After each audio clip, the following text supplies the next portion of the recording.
Powered by Riverside FM. Welcome to another edition of The Ride. That's right. We call it The Ride. It is the A Train Sports Talk Video Stream Podcast, but we simply call it The Ride because we plan on doing just that. Taking you on a ride. And what we're going to do today, we are going to take a look at what happened last week. Probably not a full extended scoreboard show, but we will take a look at some games that did take place in all classes and also give you my take on a few things. Right here on The Ride, your host and conductor, Anthony Smith, on a Thursday afternoon. Good afternoon. It's also Thursday night football tonight. Arizona Cardinals taking on the Seattle Seahawks. I really don't have nothing invested in that game unless you're talking about DraftKings or FanDuel, and I'm not going to give you my picks either. Anyway, high school football was in full tilt all across the state last week, and I'm just glad I can give you some of that information, pass along. Like I said, it's not going to be a full scoreboard show, but there will be some information that I will be giving you, breakdown of certain games, uh, starting in Class 6A.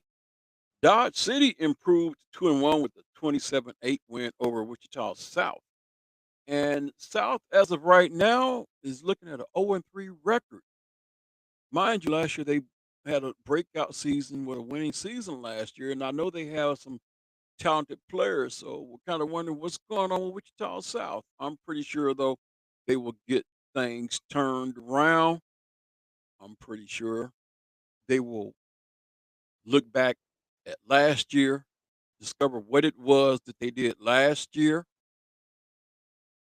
get the fun back in the game, and go out and play the game, win the game. So, season's not over.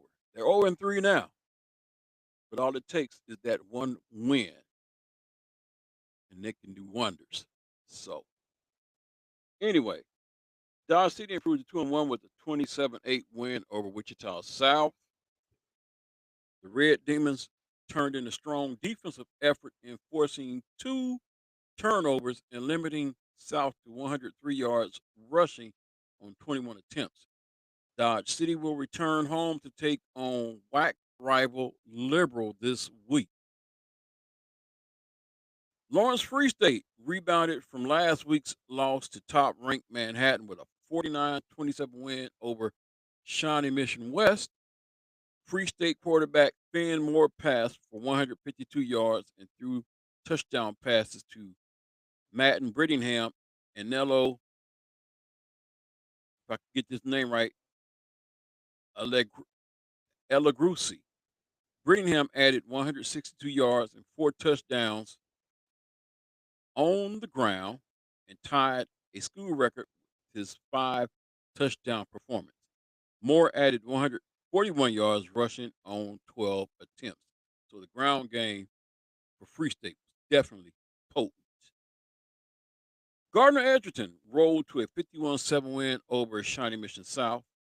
The Blazers were led by senior Sire Padilha's 222 rushing yards on 20 carries. Padilla rushed for 2 touchdowns. Porter Swain added 51 yards and a score and a 35-yard reception. Briggs Cunningham added 58 yards and touchdown on the ground and threw a touchdown pass to Jensen Honey. Wichita Southeast. How about them Golden Buffaloes? quietly putting together a season. Improved to 2-1 with a 6-0 shutout of Topeka High on Thursday night. The Buffaloes broke a scoreless tie with a fourth quarter touchdown run by Kendrick Harrison. Harrison carried 24 times for 177 yards on the night. He also had a 45-yard reception from Mac Obar. The Golden Buffaloes have a winning record 3 weeks into the season for the first time since a 4-0 start in 2008. Olathe Northwest used a 21-point third quarter to pull away with a 38-17 win over Lawrence. The Ravens rushed for 348 yards on the night, led by senior Bryce Randall's 145-yard night on 28 carries. Randall added 2 rushing scores to push his season totals to 537 yards and 6 touchdowns. David Skozek added 73 yards rushing, while Brody Comfort and Noah Harrell each rushed for touchdowns. So that's a look at some games that took place in 6A. Now we're going to move into 5A. KC Washington scored in each quarter in routing KC Harmon by the score of 61-0. Quarterback Savion Stone completed 15 of 16 passes for 323 yards. Sounded like he was playing pitch and catch and almost had a 100% night. And 4 touchdowns. He also added 68 yards on the score. Cameron Fields caught 7 passes for 200 yards. Yeah, they were playing pitch and catch. And 2 scores and added 67 yards and a touchdown. Avier, I hope I pronounced that right, Shine, Tyson Johnson, and Jamari Williams each caught touchdown passes from Stone. Alvin Riley added a pair of rushing scores. Topeka Seaman routed Topeka West. Same score, 61-0. Junior quarterback Kel Ketter passed for 280 yards and threw 5 touchdown passes in the win. Josh Brown had 2 touchdown receptions, while Coy Barta, Jaden Evans, Noah Brown, and Noah, and I'm not going to even try to pronounce that last name. Guess I am. Kabazeski each had scoring catches. Quentin Morvac rushed 18 times and missed the 200-yard mark by 1 yard, rushing for 199 yards and 2 scores for the Vikings. Andover outlasted Goddard 19-16 in overtime. Junior Pete Vega rushed 33 times. What a workload that was. For 130 yards to lead the Trojans' offense. Barrett Hill and Gatlin.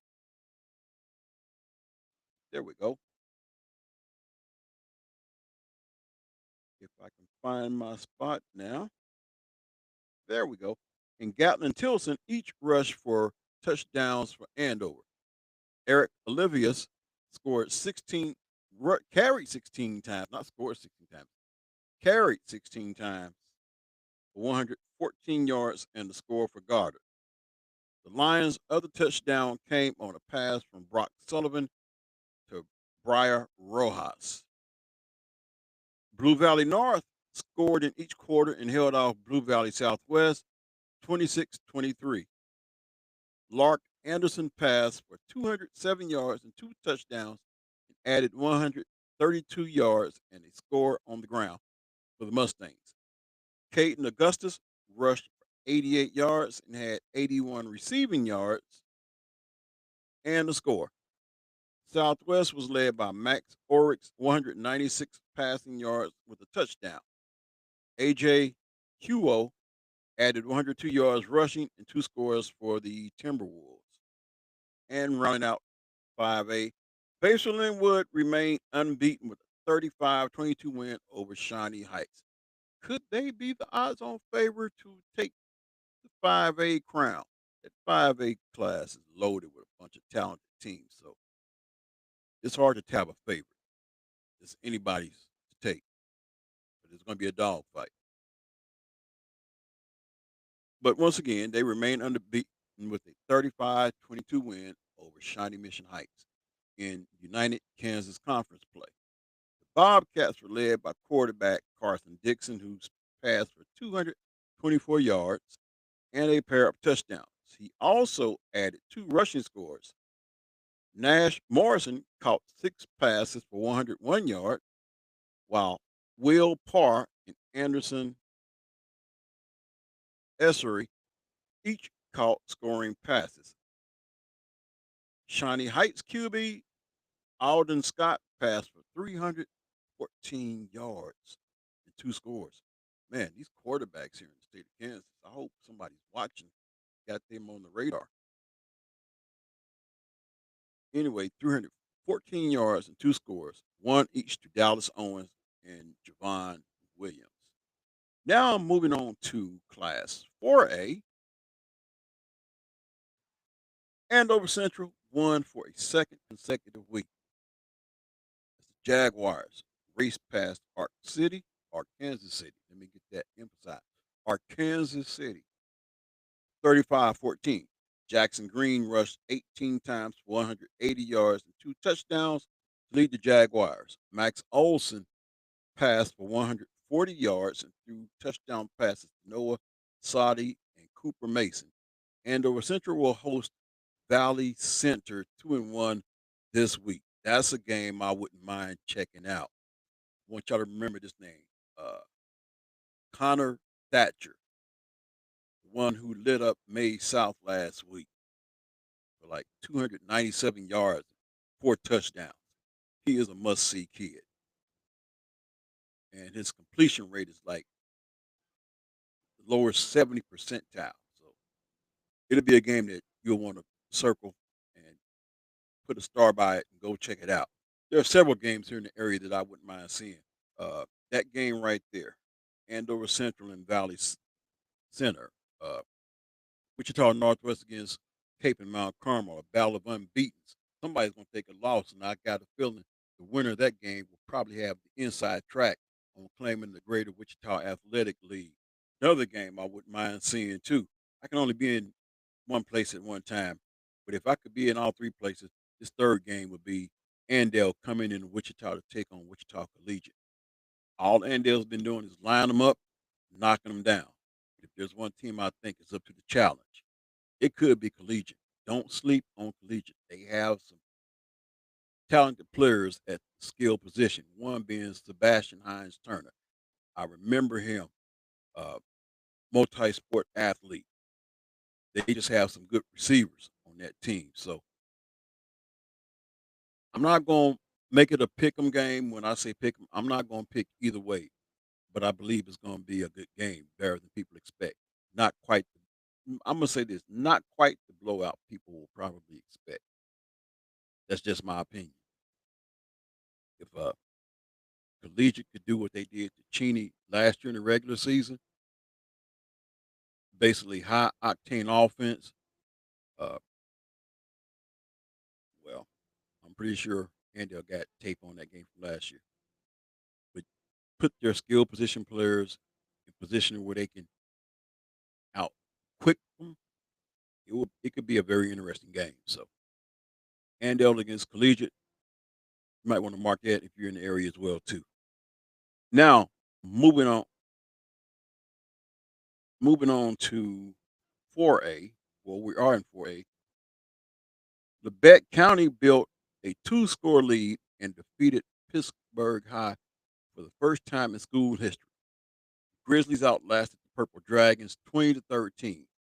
Aaron Wyrick rushed for two touchdowns, and Tayton Claiborne added the third as the Grizzlies improved to 3-0 despite totaling only 146 yards of total offense. Pittsburgh was led by Jamarcus Davis, who rushed for 70 yards and a touchdown. Mulvane scored in each quarter in getting past Towanda Circle 43-16. The Wildcats turned in a strong defensive effort, intercepting Circle 4 times and limiting the Thunderbirds to 12 net rushing yards on 17 attempts. Mulvane will travel to Augusta this week in search of a third consecutive win.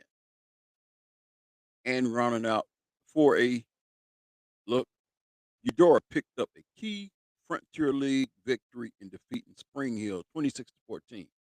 Cardinals have won 2 straight since a season opening loss to Topeka Hayden.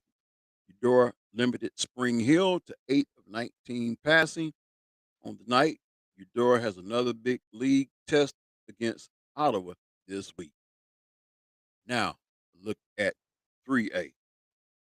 Heston outscored Hillsboro 57-29 on Friday night. Jared Humphreys completed 18 of 20 passes.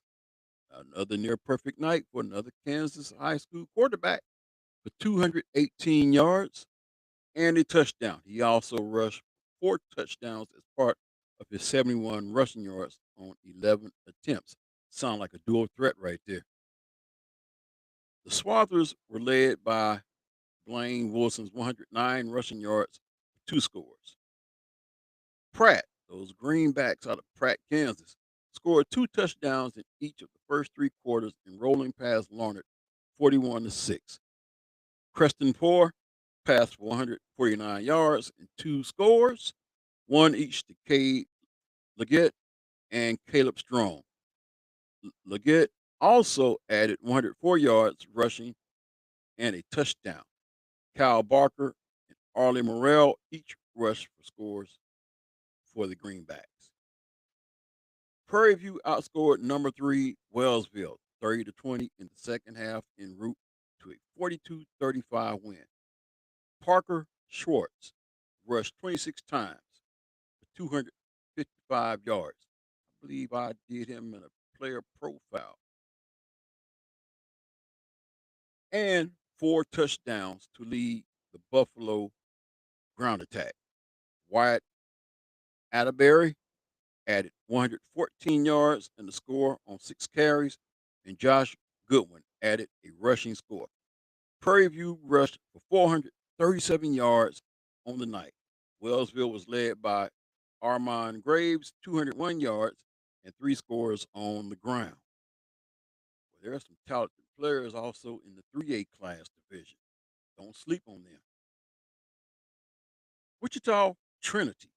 That's right here in my backyard. Wichita Trinity delivered the first victory for Coach Ryan Shatler as the Knights topped Kingman 30-27. Yamnoa Oyala, I believe I pronounced that right, rushed for 137 yards and 3 touchdowns on 15 attempts for Trinity.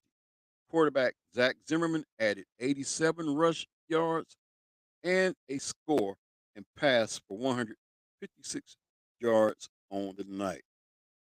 I say we give Wichita Trinity a round of applause.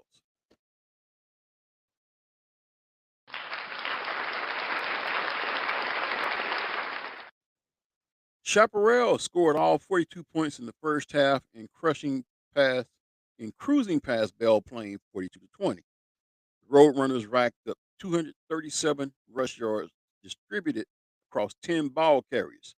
Daniel Schmidt rushed for 2 touchdowns while Kenny Diaz had a team high 62 yards. Trace Hadsall, Kate Grieve, and Justin Ord each scored touchdowns. Schmidt also threw a touchdown pass to Mason Walker. Now, a look at 2A. Cherryville scored on a 10-yard touchdown pass from Wyatt Duncan to Brock Carrico to overtake Eureka 14-8. Something would suggest to me that was a defensive battle. Chargers trailed until the middle of the fourth quarter when Duncan found Carrico. Duncan also ran for a touchdown for Cherryville's first score. He finished with a game-high 87 yards on the ground. Russell defeated significantly depleted Plainville 28-6. Russell, one of the state's early season surprises, improved to 3-0. The game had two delays that totaled just over 75 minutes per KRSL. Senior quarterback Trey Zorn, wonder if there's any relation to Jim Zorn, passed for 350 yards. Stats like that, I would be led to believe that he's related to Jim Zorn. And three scores. Plus, Walker Middleton returned a punt 41 yards for a score. The Broncos held Plainville to under 2 yards a pass attempt. Russell is 3-0 for the first time in 25 years. Round of applause for them, too. Rounding things out here, well, not quite round out. Caney Valley held off Neodesha 22-6. Blue Streets had opened 2-0 for the first time since 2015. That is also the last year Neodesha had defeated Caney Valley. CV held Neodesha to 28 carries for 54 rushing yards and 11 of 28 passing. And now rounding out 2A, Council Grove, nice little town I've driven through a time or two, continued its outstanding early season play and stingy defense with a 39-7 win against Kayar Paravel. Council Grove has permitted just 14 points in 3 weeks. The Braves outgained Kayar Paravel 386-251. Reed Buttrey completed 15 of 23 passes for 215 yards and 3 scores against 1 interception. Grady Kepley recorded 5 catches for 91 yards and a pair of touchdowns. Brady Dornbos finished with 7 tackles, 2.5 tackles for loss, 2 quarterback hurries, 2 sacks. Blasey French recovered an offensive fumble and went 43 yards for a score. And that's your 2A look. Now, 1A. Uniontown improved to 2-1 with a 30-14 win over Central Heights. Eagles have a winning record for the first time in 5 seasons. Uniontown will open district play by hosting Southeast Cherokee. The Eagles haven't posted 3 consecutive wins since a 9-1 season back in 2015. Ellenwood scored 3 touchdowns in the first quarter before their game with Osawatomie was called due to severe weather. The Eagles were led by Austin Brax, 137 yards and 3 touchdowns on just 4 carries. Ellenwood will open district play with an unbeaten showdown against Sterling. After a rain delay of nearly 2.5 hours, Thomas More Prep held on to beat Phillipsburg 20-19 at Fort Hays State University's Lewis Field Stadium. It marks the first time since at least 1970 that TMP has defeated Norton and Phillipsburg in the same year. The Monarchs received more than 100 rushing yards from Jackson Gillespie. Carson Lyles kicked 2 field goals, including one just before halftime. TMP took a 20-13 lead with 2.5 minutes left after a 38-yard reception to Nash Dryling and a 3-yard touchdown run by Isaac Purinton. Phillipsburg responded with a 69-yard TD run. The Panthers elected to go 2 with 137 left, and TMP stopped Phillipsburg just shy of the goal line. So there's your look from 6A all the way down to Class 1A.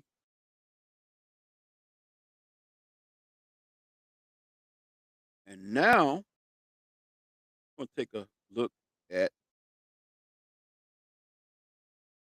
8-man Division 1.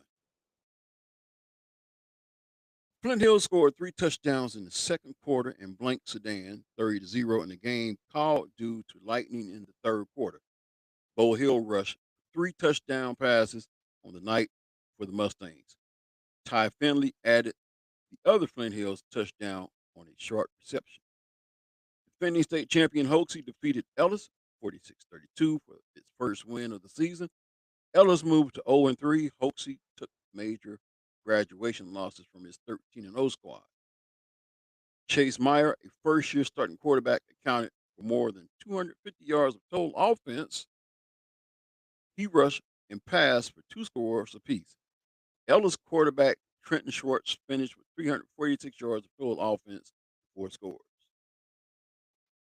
Joaquini Trego improved to 3-0 with a key 40-34 road win versus Atwood Rawlins County. Atwood outgained Joaquini 473 to 322. However, both teams had 6 turnovers. Wow. Standout freshman Jared Arschenbrenner returned a kickoff for a score for the Green Eagles. Atwood sophomore Dominique Paz recorded 3 rushing touchdowns along with 33 carries for 173 yards. Senior Austin Chumley delivered 20 carries for 128 yards and a touchdown. Joaquini Jr. Jack Connors finished with 14 rushes for 91 yards and 2 scores. Trego Senior quarterback Ashton Wynn accounted for 144 passing, 71 rushing, 1 passing, and 1 rushing score. All the way out to Oswego, Kansas, where my good friend Coach Matt Fowler is at, defeated Colony Crest by the score of 45-0 in a game called in the third quarter. Oswego led 24-0 after the first quarter and 38-0 at halftime. Sophomore Dimitri Williamson recorded 6 carries for 100 yards and a pair of rushing touchdowns. Lincoln defeated Beloit St. John's Tipton Catholic. Say that real fast about 5 times. By the score of 62-14. Lincoln Jr. Jeremiah Miller had another huge game with 8 of 16 passing for 106 yards, 2 scores against 1 interception. Plus, he rushed 14 times for 160 yards and 3 TDs. Lincoln finished with 508 yards of total offense. Lincoln is 3-0 and has outscored teams 192-28. The Leopards are 3-0 for the first time since 2015 per Kansas football history. 8-man Division II. Frankfort picked up its first win of the season with a 46-0 shutout of Solomon. The Wildcats scored 30 points in the first quarter. Wes Anderson passed for 136 yards and 3 touchdowns and added 75 yards rushing and 2 scores. Porter Colvin caught 3 passes for 69 yards and 2 scores. Frankfort held the Gorillas to 70 yards of total offense. And those are the type of things you can expect in 8-man. If it's a one-sided score, trust me, the team that wins is going to have at least enough yards for half of a season in one game, while another team is going to find yards hard to come by. Argonia Attica held off Cedarville Dexter. Now, I'm going to kind of take a special liking to Argonia Attica because where I work at, I work with a guy, and some of y'all, when y'all hear this name, will say, hey, I remember that guy. Dennis Baker, who played 8-man football there, he gave me his little history of what it was like when he played there. So I want to say a shout out to Argonia Attica. I work with one of you guys' alumnus. Anyway, Argonia Attica held off Cedarville Dexter by the score of 36-28. CVD led 22-16 after the first quarter, while A&A took a 30-28 halftime lead. The score remained the same in the third quarter. Titans tacked on another TD in the fourth quarter. Junior Maddox Hemberger finished with 155 passing yards, 2 scores, along with 11 carries for 66 yards and a touchdown. And rounding this out, Logan Palco defeated Lakeside Downs by the score of 38-16. Game was tied at 8 after the first quarter, 16 all at halftime. Logan Palco pulled away with 14 unanswered in the third quarter.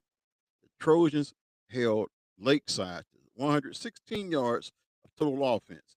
Logan Palco rushed 49 times for 249 yards. Senior Carson Nip delivered 19 carries for 91 yards, two scores. Senior Case Ashmore finished with 20 rushes, 89 yards, and two touchdowns. So there you have a little scoring recap right there. Hope you have enjoyed today's episode of The Ride, which is the A Train Sports Talk podcast live stream.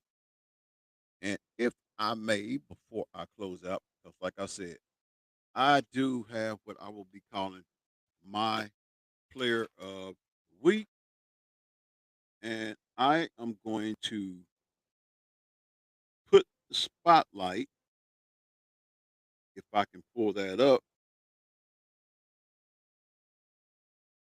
on one Connor Thatcher, who just lit up Mays South on last Friday night.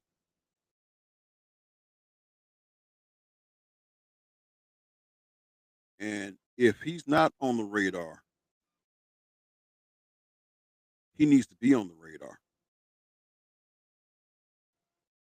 I'll tell you right now, he's on my radar.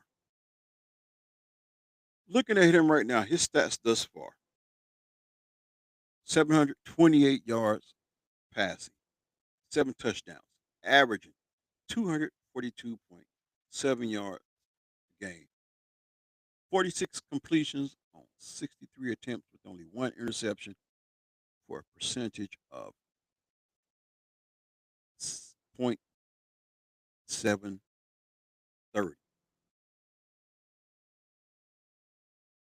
That's amazing. And of course, they had a big game coming up against Andover Central. So, some of the big games in the area once again: Andover Central, Valley Center, Wichita Northwest, Cape and Mount Carmel. And they'll come to town to take on Collegiate. That's just a few games to mention. So, whatever you do, get out and support these young men as they do their best to entertain us with good action on the field and good sportsmanship. That is going to do it for me for right now because my time is getting away. But I hope you enjoyed today's ride on A Train Sports Talk video streaming podcast. This show will be podcasted. You can listen to the podcast on Spotify, iHeartRadio, Amazon Music, also the Odyssey app, and also the free Spreaker app. That's Spreaker. Also, want to let you know these headphones I'm using to hear my sound, JLab. Go get you a pair. Good, clear, quality sound. JLab.